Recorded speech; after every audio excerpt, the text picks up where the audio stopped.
Hey, what's up guys? Welcome back to my channel for my review of Eden Zero, chapter 135. Okay, so this chapter had me hooked from the very beginning, just by the cover image alone, the fact that Hiro Mashima, my favorite manga artist, drew an homage to my favorite all-time Disney animated movie, in fact, not only Disney, but my all-time favorite animated movie, period, Aladdin, on the cover image. That, man, he could not have made a better image for this chapter cover to get me hooked on it instantly. Okay, so getting into this week's chapter, we actually go to a brand new planet, Sandra, the planet of sand, and this place has a real Agrabah theme to it, which makes sense with the cover page, basically homage to Aladdin. You could tell that Hiro was really drawing a lot of inspiration for this week's chapter and this planet from Aladdin, and I actually really dig it. Like I said, Aladdin is my favorite all-time animated movie, so anytime anyone references that movie in anything, I'm automatically going to enjoy it. But I'm really digging the fact that we're going to this planet, which as soon as we get there, we can see is pretty much all covered in sand. In fact, I believe Laguna even mentions in the chapter that the planet is 90% sand, which I guess means that the city that they're in is pretty much the only location on that planet that's actually livable. Possibly not. Maybe there might be in its, last 10%, there might be other cities spread out. But from what we could tell from the, zoom out version of that city, it seems like it's the only place around that anyone could possibly live in. So, if there is other cities on that planet, it must be long treks in between them and just nothing but desert. But getting to this planet and actually getting to see the agriculture, get to see the people, get to see the city, I really like to see this because of the fact that I really enjoy when we go from planet to planet, getting to take the time to really sightsee on those planets, to get the time to basically adventure and explore them, because that's what I really love about the Eden Zero series, and I think that's what draws a lot of people to it, opposed to fairy tale, is the fact that this is really an adventure where we're actually going throughout the cosmos, throughout the universe, traveling planet to planet and actually get to explore those planets. And honestly, that was my biggest complaint about chapter 134, the fact that we actually didn't take the time to explore that brand new planet, which I can understand why. It was just a planet of mud. It didn't really have anything to it besides the fact that it was raining mud on that planet, so I can understand why Hiro would skip past it.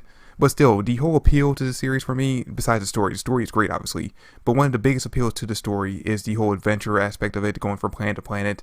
And anytime we actually skip a brand new planet does actually kind of leave me feeling a little unsatisfied. So the fact that we're actually exploring this planet, even though we only explored a little bit in the beginning of the chapter, the fact that we even get to explore a brand new planet and go potentially explore more of it as this arc goes on, really does actually excite me. Honestly, the only thing that really disappointed me about them going to this planet in this chapter is the fact that only Homer, Rebecca, Pino, and Happy really dress up for it. Shiki, Wise, and Laguna all just kind of dress up in their normal clothes. Shiki's wearing a big cloak, but besides that, they're just wearing normal outfits. So it did disappoint me that they actually didn't take advantage of this. Like, they have a whole machine on the ship, dude. You have a whole machine on your ship that can create any clothes, any style for you to basically fit in on the planet you're going to. Why not take advantage of that and actually dress up in the proper garb? I mean, obviously, Hiro just wanted to draw Rebecca and Homer in sexy outfits. That's why he gave them the proper clothes for this planet, but still.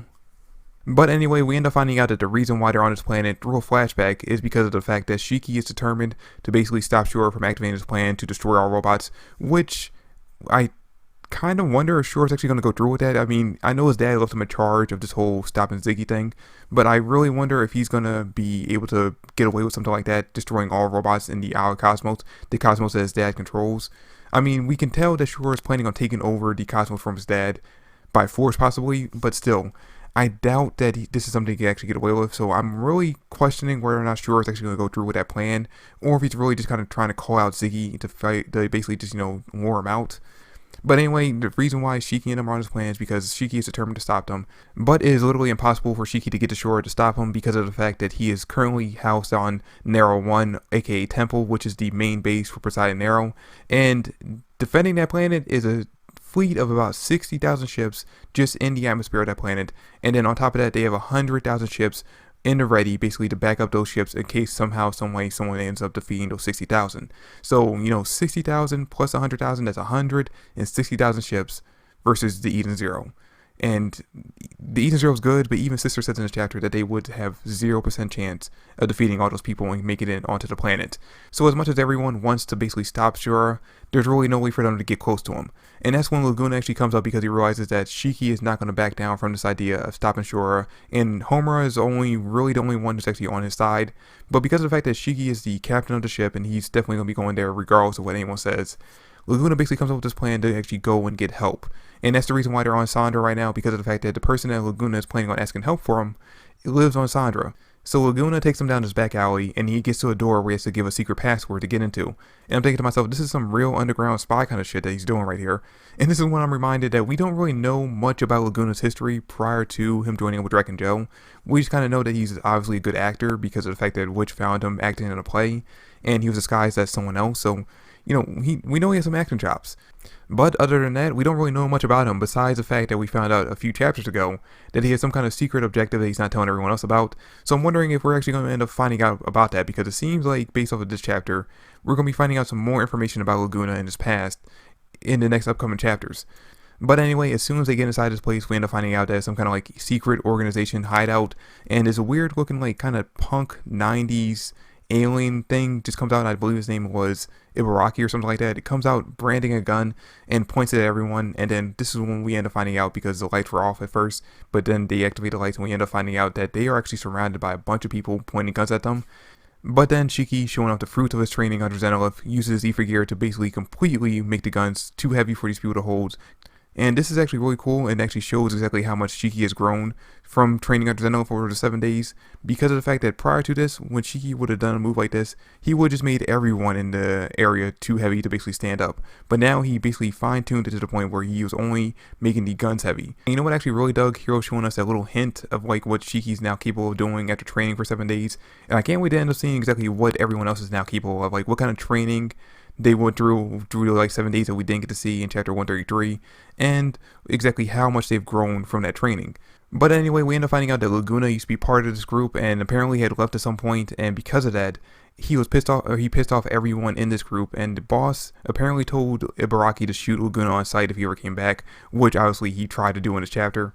But anyway, they end up calling out the boss, who ends up being this giant cat alien thing. And when I say giant, I mean this thing towers over Shiki. We see it at the end of the chapter, and Shiki looks like he's barely the size of this guy's foot to his kneecap.